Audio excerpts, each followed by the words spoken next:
when you know within yourself that there's something you want to do, and I believe that all of us were born with a purpose, that all of us have something that we are supposed to do, that all of us have some goodness within us, and that goodness gives us a responsibility to manifest our greatness. And when you know that, you can feel it in your guts, and you know that you're deliberately operating below your potential. You've gotten comfortable. You stop expanding, you stop stretching, you stop challenging yourself. Let me share something else with you. Not only is it possible for you to have your dream, but it's necessary. It's necessary that you have it, that you work on it, that you develop yourself, that you go for what is yours in the universe. I was in my comfort zone. I was doing just enough to get by. I was working on a job. They paid me just enough to keep me from quitting, and I worked just hard enough to keep from getting fired. How many know people like that? Blink your eyes if you understand what I'm talking about. I was parked. I knew I could do more. But when my mama died, it took something out of me. When I went through a divorce, it took something out of me. When my best friend died, it took something out of me. I parked. And somebody said that life is like an onion. You have to peel it one layer at a time. And sometimes you cry. Life's going to happen to you when you have a dream. You're going to get slapped around. And don't take it personal. Don't ask, why did this have to happen to me? Why not you? Who would you suggest? You want to give us some names, some email addresses? And don't tell everybody. 80% don't care and 20% glad it's you. It's called life. Suck it up and move on. Get over it.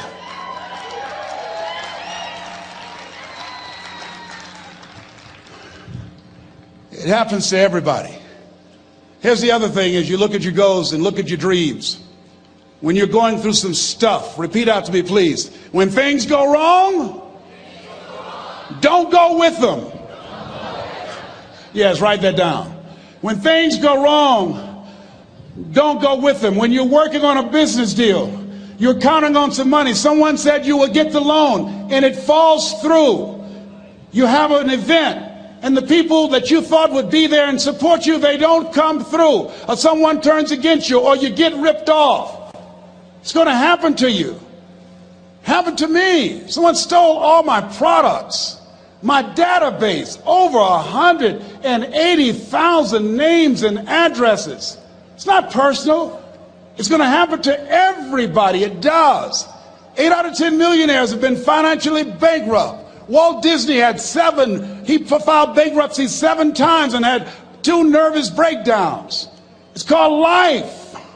But I got a saying: when life knocks you down, try and land on your back, because if you can look up, you can get up. You've got the power in you to do that. You've got something special. You've got comeback power. Here's the other thing. Let us say together, it's possible. It's necessary. It's me. Yes, write that down. It's me. Take ownership for your life. Nobody can live your dream for you but you. Nobody's going to take care of your business like you. Stop coming up with excuses. Don't give yourself permission to continue to live a small life. You can't fit a big dream into a small life. Give yourself permission to go for it, to test yourself, to challenge yourself, to live full. I like the saying, always strive to get on top in life, because it's the bottom that's overcrowded. The reason you're here is because there's something in you that says, I can do more. This just can't be it. There's something in you. There's a calling on your life. There's something in your heart that caused you to get dressed and spend the money to go to seminar after seminar and listen to message after message and speaker after speaker. Because there's something in you that tells you this is not it for you. You have not peaked here.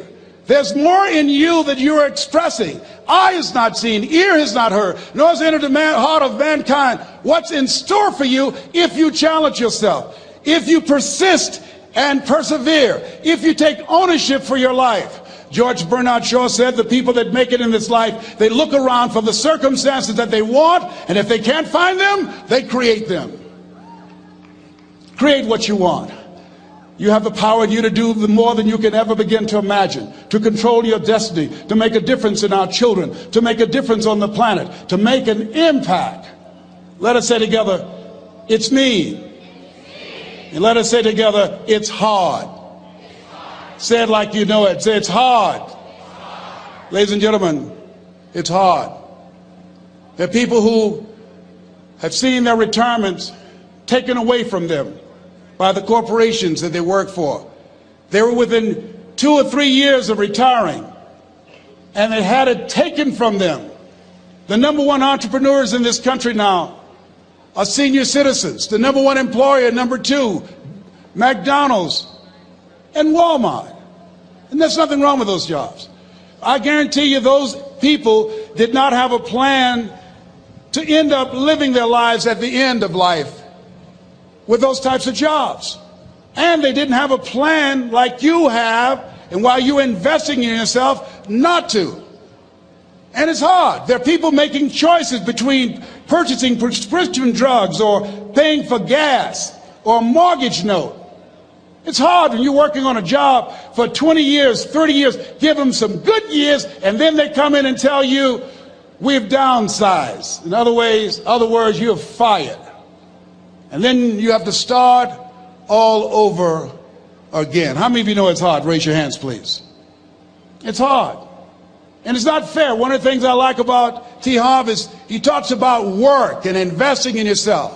It's not fair when people are going up against that kind of stuff to tell them just think positive and be enthusiastic and everything will work out all right. Ain't that kind of party. It's hard. Life will put some knots on your head.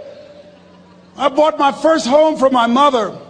I was rushing, didn't know what I was doing, and I bought a home that had a lien against it. And they called me, Mr. Brown, yes, there's a lien against your property. We need $55,000 if you're going to stay there. Wait a minute, sir. I just bought this home. The guy told me there were no liens against it. I'm not the one that owe you the money. You should have checked that out, Mr. Brown. Come on. I called my attorney. We followed up. Yes, Les, there's a lien against the property. But he told me there were no liens. He lied, obviously. Oh, my God. He told me he wanted to help me because he admired the fact that I was buying this home for my mother and that he was adopted, and he identified with me. Les, he suckered you. He played you, man. So what? Well, would they take payment arrangements? What about $5,000 a month? They want all the money, Les. They want all the money, or you're going to have to get out. The house is going up for sheriff's sale. Do you have it? No, I don't have them. Can they give me some time? Tell them to give me 3 months, please. Give me 3 months. My mother's in her 70s, man. She has a bad heart. Don't do this to me. This is my dream. Don't do this, man. Please, let me talk to them. Les, I'm talking to their attorney. They don't want to talk to you. I've got to talk to their attorneys. Do you have the money? No. Will they give me 3 months? No. What about 2 months? No, Les. They want the money in 7 days. Oh, my God. Let me call you back. I'm not sure. And I walked the floors thinking, God, how could this happen to me? I got to figure this out, huh? I got to figure this out. And it seemed like the days were just ticking off. Thursday, I had to call them and let them know. They called me, Les, do you have the money? No, I don't. Friday, you have to leave. The sheriff will be...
have to leave, Les. They're going to take my house. What about my down payment? You lost it, Les. You lost it. Okay, I got to go. Yes.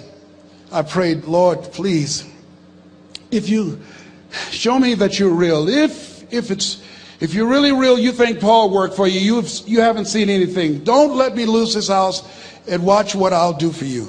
I was trying to cut a deal. Have you ever tried to cut a deal? It's amazing how spiritual you get when you get in trouble. You know what I mean? When I was diagnosed with prostate cancer, I was going to bed with the Bible and the Holy Quran and Science of Mind and Joel Goldsmith, everything I could find. I was praying to Jesus, Yahweh, Melchizedek, everybody. I was calling on everybody. It's amazing. And here I was walking the floor, 3 o'clock in the morning, and I had to go and wake my mother up. I got on my knees and I said, Mama, I need you to wake up. She said, what's wrong, Leslie? I can hear you walking back and forth. I'm not asleep, son. I said, there's something I need to tell you. She said, your eyes are red. Why are your eyes red? Because I feel so stupid now. Why? We got to move tomorrow. Why, Leslie? There's a lien against the property and they want $55,000 and I don't have it. And we're going to be set out tomorrow. We have to go back to Liberty City. So she said, it's okay. I don't like this house anyhow. I said, why? She said, because of my arthritic knees, it hurts my knees when I go up the steps. I said, and why didn't you tell me? Because you were so happy. I just said it because you were happy. I'll live in a shack with you, boy. I love you. It's not the house. I love you. I love all my children. I said, thank you, Mama. Thank you. And the next day when we were in the truck going back to Liberty City and we pulled down 68th Terrace, the neighbors came out and said, wow, Mamie, y'all coming back? Are you back? Yes. What happened to the home your boy bought for you? Those boys you adopted. Leslie didn't do a title search. He made a mistake. And boy, I was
so humiliated. How many ever made a mistake that you were just humiliated? Raise your hands.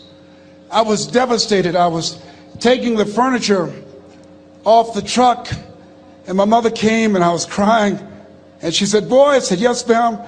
She said, hold your head up. I said, Mama, I can't. She said, hold your head up. I said, why? Look what I've done. She said, it's okay. It's okay. You are going to make a lot of mistakes in life, young man. You're going to fail your way to success. You have nothing to be ashamed of. Keep your head up and take that furniture back in the house. I said, yes, ma'am. And I learned something from that. If you ever go through something, hold your head up. If you ever make a mistake, hold your head up. If you ever do something that everything goes wrong, life catch you on the blind side, hold your head up. It's not over. Goethe said, that which does not kill you will make you stronger.